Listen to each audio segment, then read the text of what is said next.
ድምፃዊ አስጌድ እንዳሸው በትላንትናው ዕለት በፍቅር ያበደች ሴት ካሳየኸኝ እኔ የማይሞት ሰው አሳይሃለሁ ሲል ባጋራው ጽሑፍ በርካታ ድጋፍና ነቀፌታን ሲከናነብ ብሏል። ሴት ልጅ አታፈቅርም ያስባለውን ጉዳይ አጣርተናል። ከቅርብ ወዳጆቹ ያገኘናቸውን መረጃ ወደ እናንተ እናደርሳለን። አስጌድ እንዳሸው ከባለቤቱ ጋር ያለበትን ሁኔታ ደርሰንበታል። ነገሩን ራሱ አምጥቶታልና እንወያይበታለን። ስለ አስጌ ያልተሰሙ ጨዋታዎችንም ይዘናል። ከተብላው ብሬን የትርጉም ስራ እስከ ኮክ ስቱዲዮ የደረሰ የሙዚቃ ህይወትና ለቤተሰቦቹ ያደረገውን ድንቅ ስጦታ እንመለከተዋለን። የፍቅር ህይወቱን ማያይዘን ይዘናል። እናንተ ብቻ ላይክና ሰብስክራይብ የሚሉ ነጭና ቀይ ቀለሞችን መታ እያደረጋችሁ አብራችሁኝ ጥቂት ስለቁማ። ትዳር በአርቲስቶቹ መንደር አልጸና ብሏል። ወልዶ መፋታት ልብስ የመቀየር ያክል ቀሏል። 3.5 ሚሊዮን ብር ነው የተስማማ ነው።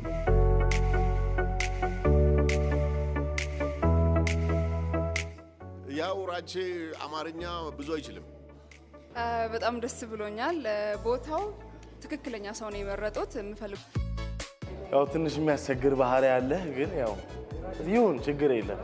እኔ ቲክቶከር የሚባለው ስም መጥፎ እንደሆነ ነው የሚታወቀው፣ ግን እኛ ቲክቶከርነትን ከባድ ሌቭል ላይ ማንሳት የምንችለው እኛ ብቻ ነን።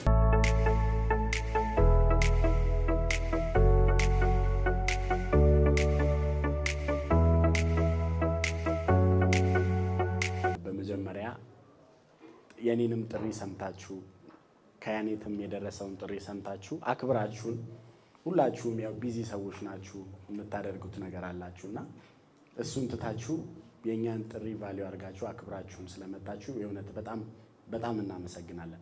እኔ ከያኔት ጋር ትውውቄ ኦልሞስት 2 ዓመት አካባቢ ነው የሚሆነውና እዚሽ ጋር ትንሽ የማትታይ ወላቃ ነበረችኝና ያኔ ዶክተር አመልማል እስቲና ራቼ እንደው ሰው ላስመስልህ ላይ መጣው እና ያኔ ጥርሴን ስትሰራ ልክ ያኔት ስመጣ ፈርስት ዴይ በጣም ገረመኝ። አሁንም ስትጎበኙ አይታችኋል። ልክ ቤት ውስጥ ስትገቡ እኔ የሆነ የጥርስ ሕክምና ክሊኒክ ውስጥ እየገባው አልመሰለኝም። ያኔ ምናልባት እኔ ስለማላክ ከሆነ አላውቅም አይመስልም። እና በጣም ነው የሚያምረው። ያክብርልኝ።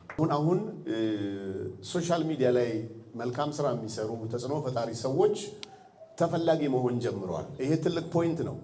እንደዚህ አይነት ነገር ደግሞ ሲኖር እኔ በቲክቶክ የምታቆኝ ወዳጆቼ ዛሬ ብራንድ አምባሳደር ልሆን ስለሆነ ኖልኝ ብሎ ሰው ጠርቶ መምጣት ማለት በጣም ትልቅ ሪስፔክት ነው ብዬ ነው የማስበው። ለምን ያንቺም ያንተም ተራ ነገ ስለሚሆን ማለት ነው።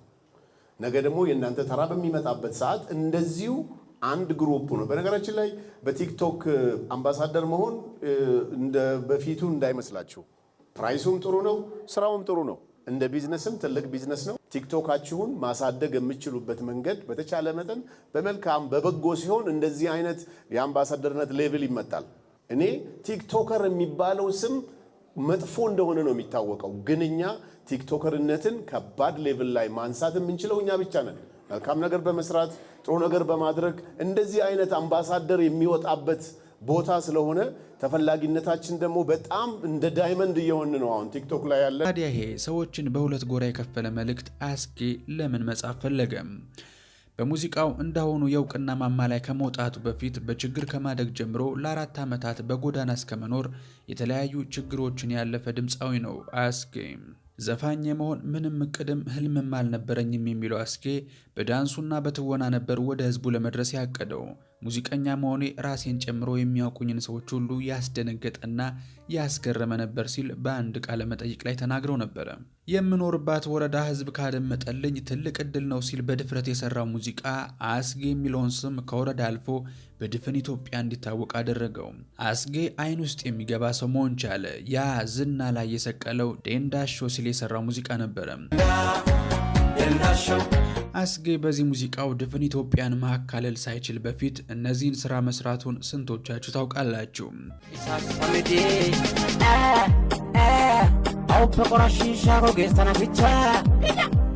ይሄ የህይወት መሪ ይመስላል። ከተሳካ ቢዝነስ ጀርባ ያልተሳኩ በርካታ የቢዝነስ ሙከራዎች፣ ከተወደደ ድምፃዊ ጀርባ ያልተደመጡ ሙዚቃዎች፣ ሀገሩን ካጥለቀለቁ ሙዚቃዎች ጀርባ ከሰፈር ያልተሻገሩ ሙዚቃዎች አሉ። ታዲያ የድምፅ ህይወት የሚቀየረው ከዚህ በኋላ ነው። ዝናውን ተከትሎ ብዙ ስራዎችን አከታትሎ መስራት የቻለ ሲሆን ከልጅነቱ በሄደበት እየሄደ እረፍት የነሳውን ድህነት ከስሩ ነቅሎ መጣል ቻለ። ለመጀመሪያ ጊዜ ለእናቱ ቤት ሲሰራ እኔ ይህን አደርጋለሁ ብዬ አስቤ አላውቅም፣ ግን እግዚአብሔር ረድቶኝ ለእናቴ ቤት ገነባው ሲል ተናግሮ ነበር። ብዙዎችም የመጣበትን የማይረሳ የፊቱን ብቻ ሳይሆን ጀርባውን መለስ ብሎ የሚያይ አስተዋይ የጥበብ ሰው ነው ሲሉ ያደንቁታል።